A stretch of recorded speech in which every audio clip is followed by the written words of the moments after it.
psychic and intuitive channel who delivers messages just divinely brought through that someone is in need of hearing or ready to hear. I sometimes use cards such as tarot or oracle to do those as well. I use a pendulum.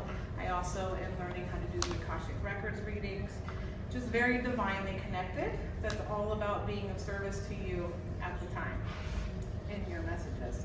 Now, I have done quite a bit of public speaking since I started my business a few years ago, and they have been primarily about the cards and about my connection with the cards or how my cards influence me. However, I have been called, divinely called in this time, to take a different direction with my public speaking engagements. A lot of what it is that I do with the cards and in general in life is a lot of emotional, spiritual, life guidance and coaching. And so today is going to be a little bit more about the coaching aspect as I discuss a specific tool with you that I will be getting extremely vulnerable about. I think the best way in order to lead by example is to tell my story and share my wisdom.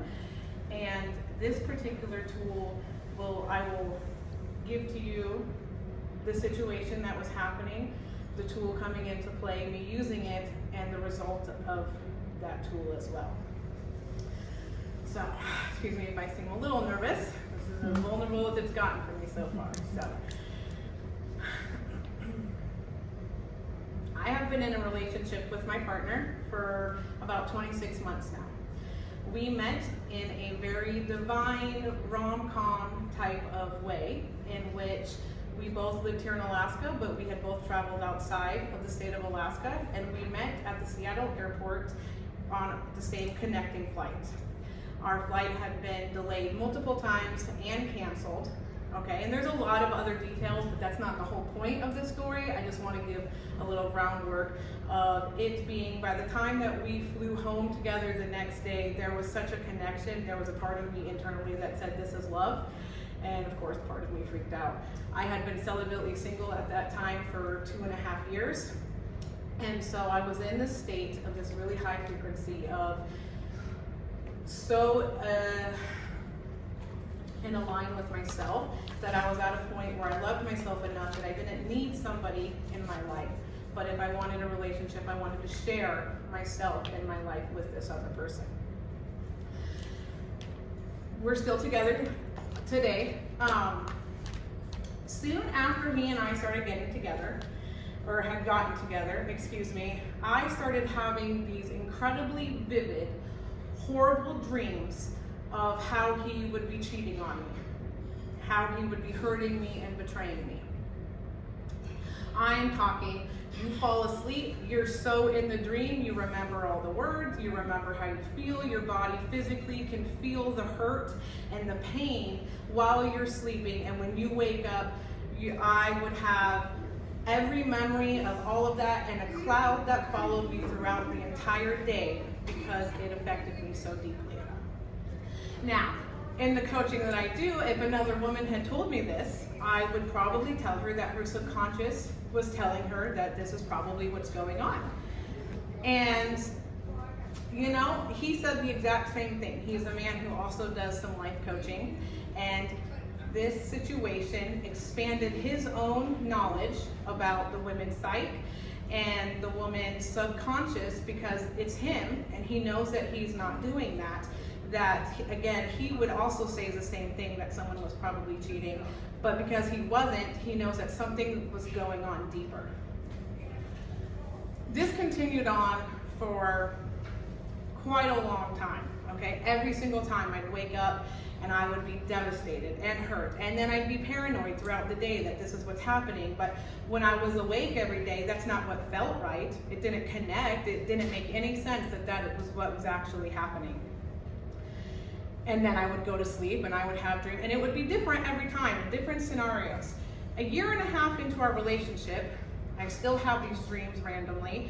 I'm discussing them with him. Every time I had a dream, I would talk to him about it, and we would discuss the symbolism in each dream and what it could mean. And he suggested, actually, what's amazing is that it was him, who suggested this, is that I make a list, and that I write a list about all of the reasons that I believed that I deserved to be cheated on. Every reason about myself that I thought was worthy of being betrayed and hurt, and what it is about myself that I thought that these were true. And of course I'm like, well, you know, part of me is like, well, I obviously don't deserve to be cheated on. Like, what have I done? The thing is, though, that the psyche and the subconscious hold on to these belief systems that we don't even realize are prevalent and in our conscious world about how they run. So I decided, okay, I'll do it, right? I sat down to make my list. It was absolutely almost unimaginable how quickly I was able to come up with this list. Everything ranging from the fact that I had gained weight since we got together, the fact that I didn't feel as elevated on a consciousness level that we were together. In fact, I brought the original list as well. The fact that I eat sugar and he doesn't eat sugar. Things like this that had something to do with me, right? The fact that I feel that I'm an emotional roller coaster because I feel things so deeply that it must be too much and hard for him to imagine.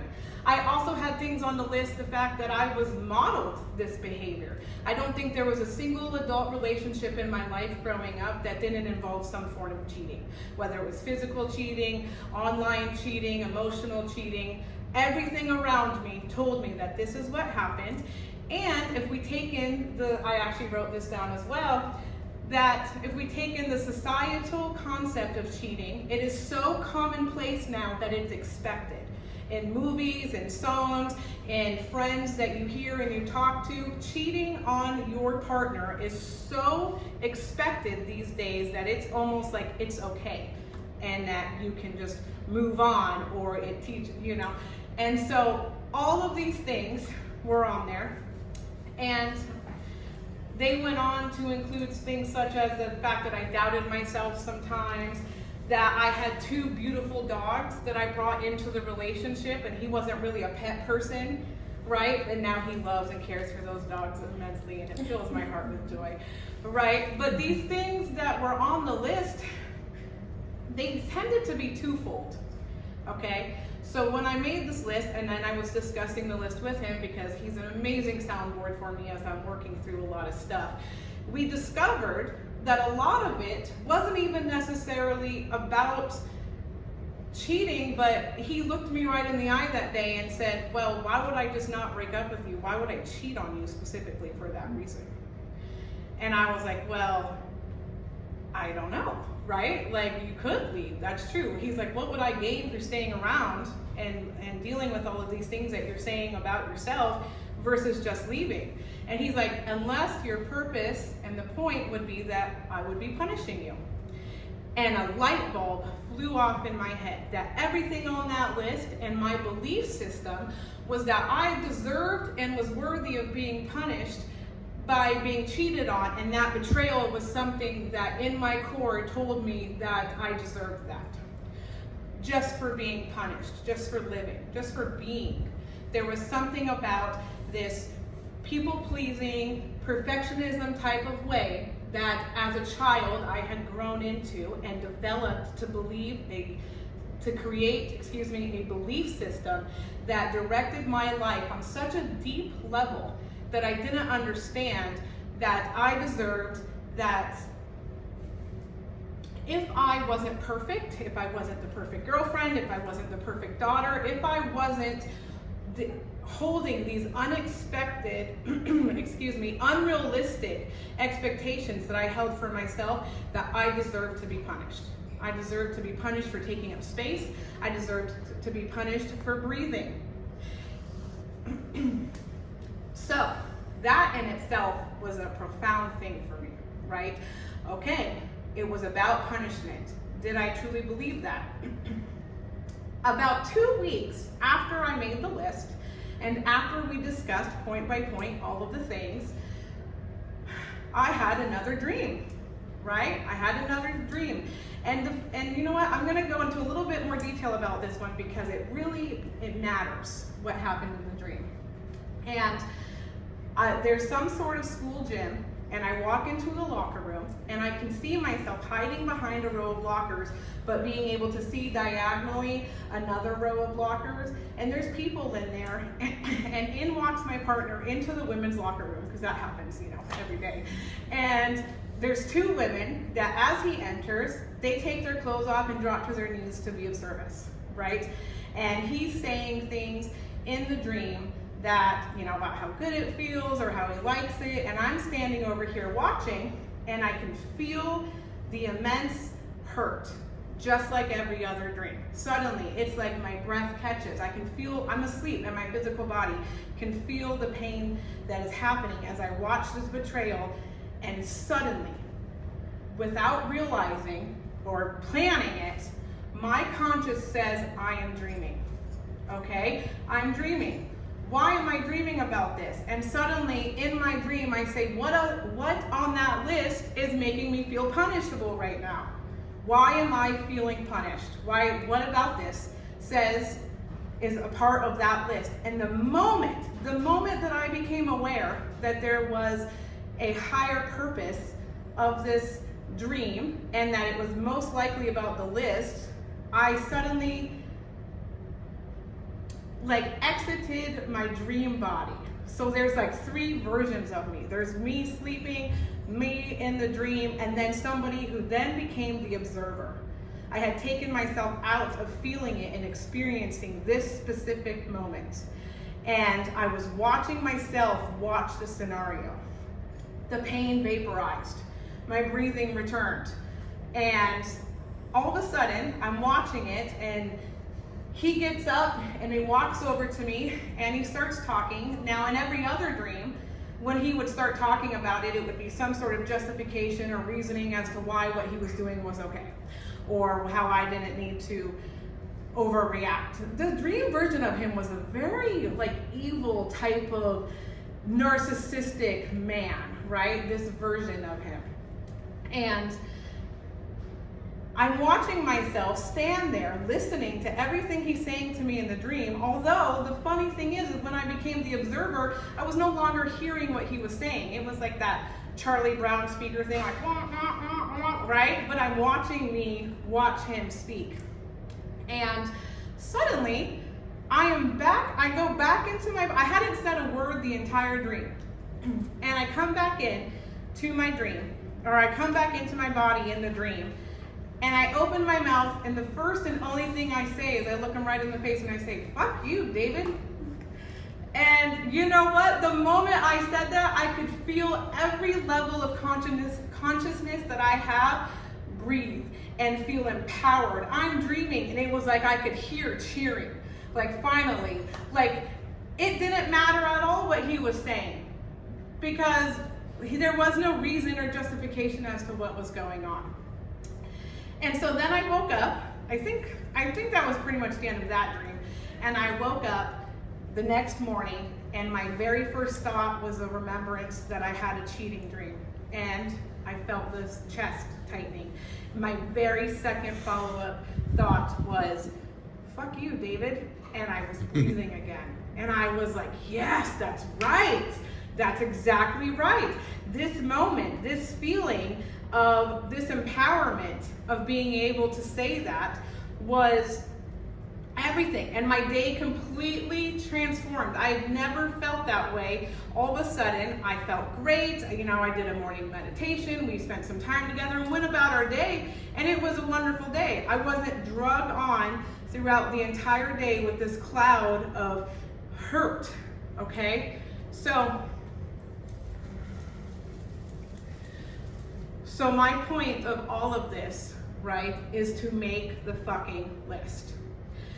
That awareness that when you are staring face to face with the things internally, as hard as it can be, as painful as it can be, when you are looking at yourself about the negative things that you believe about yourself and that you see, you have awareness to decide exactly where they came from, how you want to handle that, and how you want to move forward. If you want to move forward,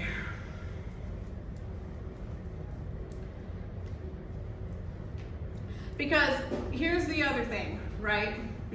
Let's say that on one hand, in some universe, he was cheating on me the whole time, and it was a subconscious warning.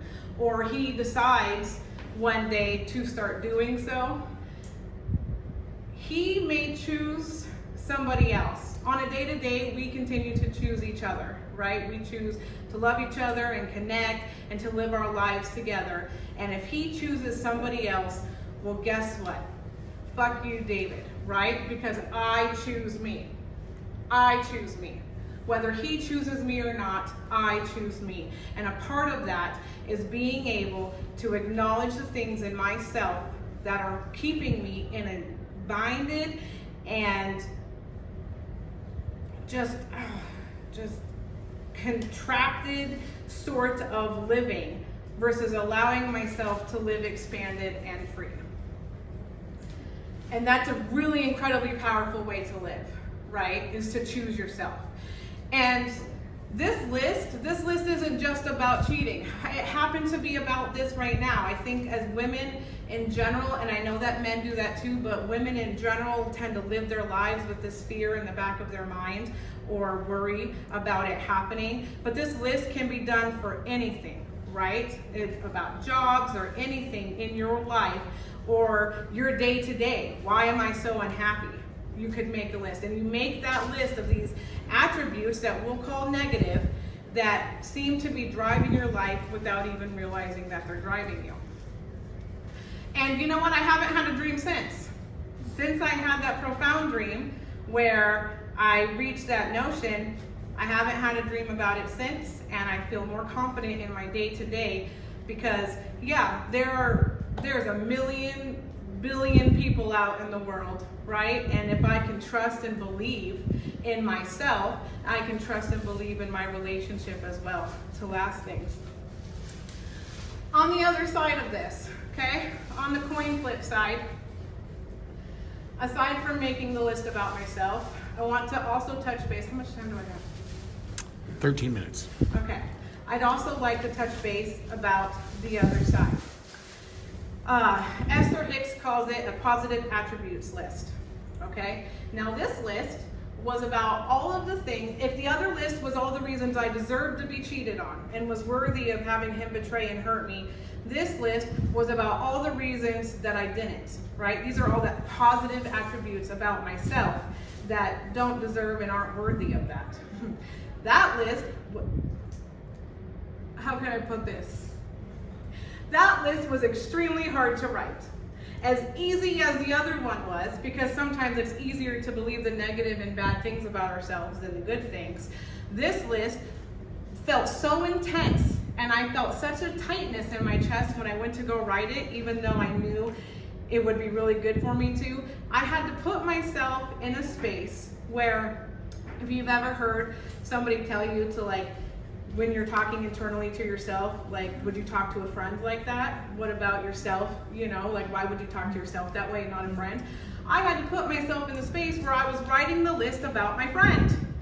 I actually wrote, I have some right here, I will share with you, where I had to write, in order to say that I have a huge heart and that I love with it fully, I had to write down that she loves with her whole heart.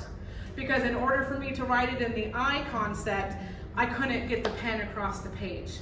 In order to write, she laughs really hard, that lights up a room, I had to say she makes me laugh extremely hard, instead of just writing that I was funny. And the thing about it is, you know, I said she is grateful. She balances the deepness within herself, and she naturally balances the darker and lighter parts of herself as a being. Putting myself in that stage got me to write it on the paper. And then the next step could be, you know what, that's about me. So I wrote on the top of the list, I wrote positive attributes list, Brittany Grace with a little heart, and every time I read that piece of paper and I read that part, I think internally, me. Positive attributes, Brittany Grace, that's me. Because It's amazing how much our subconscious and our minds can control us in order to dim our own selves. When we have lived our whole lives having somebody take our light or try to snuff you down and tell you you're too loud, you're too excited, you're too large, you talk too much, you laugh too loud, you're too emotional, you're too sensitive, all of these too much things become our guiding force on a subconscious level of the why we deserve to be punished list, the why we deserve to be hurt and betrayed list. And being able to turn the corner of the, this is why all of those things I do not deserve, and why I'm amazing, and I can light up a room with my smile, and I can get up in front of people and tell an extremely vulnerable story because it feels like just maybe one person in the audience possibly could relate to it, and I could be there for them. That's an amazing attribute about myself, and I deserve to acknowledge that. I deserve to honor myself. I deserve to live in a space where I am graceful and honoring and loving and motivating within myself without anybody else being around. And then I get to come to a place where I get to share that with other people, versus coming from a place of needing other people to be there, of needing another person's validation, of needing somebody else's love. But I have a huge heart and I love to give love. I don't need somebody else to love me to do that. I can love somebody without their permission, right? I can love all of you right now and never see you again. And I'll be like, I send love to every single one of them and I don't need your permission to do it. So I don't need somebody in order to give that to, and I don't need somebody to give that back to me. And that all comes from making the list. It seems like a really simple tool. It seems like a really simple idea, but the profound insights that can come from it, again, when you are being face to face with these things, you get to decide what is real and what is not, right? You get to decide what you're going to hold on to and what you're going to let go. And again, that's an incredibly powerful way to live, and to stand in your power and to stand in a space that says, I choose me. Even if nobody else does, I choose me, and that is enough. So, thank you.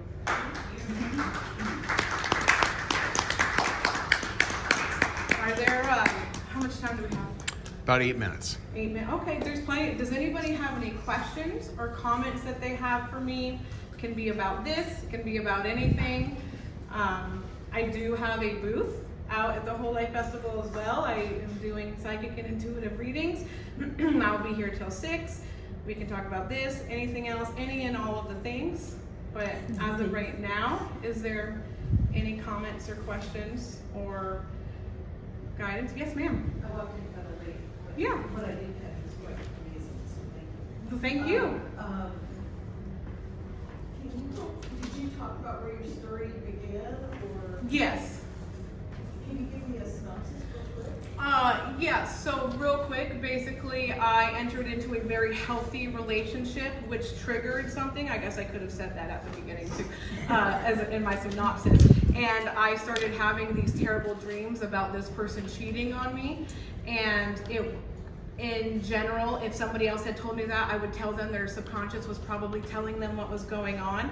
However, since that person also is a life coach, and I shared this with him, he would also say the same thing. Since that's not happening, obviously something deeper was going on subconsciously. And what we did was I created a list of all the reasons that I believed I was worthy and deserved of being cheated on and being hurt and betrayed. And what that taught me was that I had a core belief system that led me in my day-to-day that told me I deserved to be punished for not reaching a perfectionism of an unrealistic standards I set for myself based on my childhood and growing up. And then we also talked about the flip side of the positive attributes list and getting to that point. Yeah. Are you still with him? Yes, we are together 26 months, going on 27. So yes, thank you very much. It's a crazy ride because, like I said, it is the healthiest and most profound relationship I've ever been in. The effective communication and the growth and the mirror aspect on a soul-to-soul, heart-to-heart, person-to-person level is something I have never experienced in my life. And totally worth the wait. So yes, we are. Didn't mean to cut you off, sorry. That's okay. Do you have any advice on how to find that? Well, Don't get stranded in Seattle. so I don't know about advice, but I can tell you what happened to me.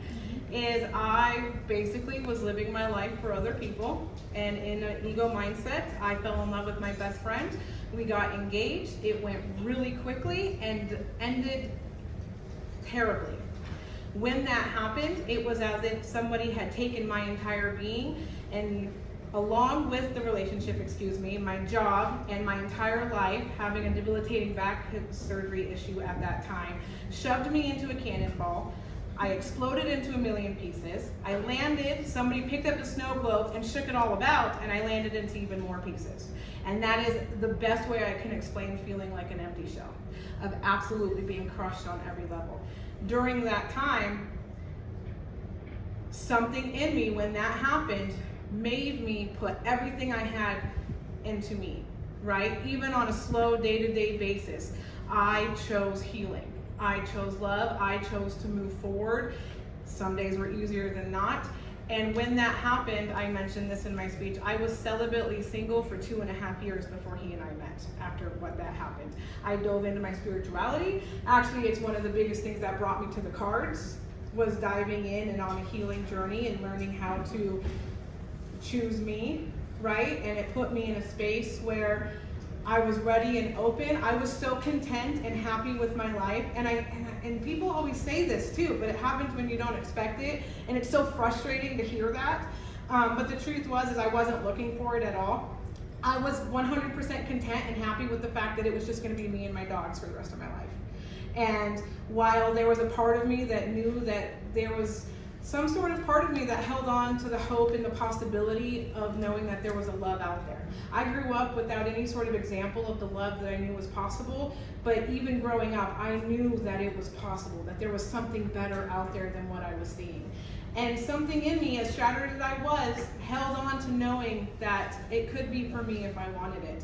And I actually, right before I went on my trip, I had a friend tell me, she looked at me, and she's a very spiritual woman as well, and she looks at me and she goes, so, she's like, if you get asked out on a date, you need to say yes. And I was like, no, like, what do you mean? She's like, I'm not telling you just to go out there, right? She's like, but if it feels right, if somebody asks you to go on a date, you know, you say yes. And I was like, okay, whatever. So now I have to be open to the idea of other people. Like, I just did all this work being okay with me, right? And I think that was just under 4 weeks later. That was July. That was right in the second week of July. And at the end of July, July 31st, 2023 is when we met. I went to a spiritual weekend retreat where we did meditations. I got activated into a healing modality that uses light called Bel-Hospital. And I was, like I said, in a very elevated space. I was very content and calm. The plane was delayed. There was a part of me in the past that would have freaked out, but I was like, it's all good. I'm gonna get home, right? Like, just very calm and serene. And which, you know, if you knew me, would only explain part of me.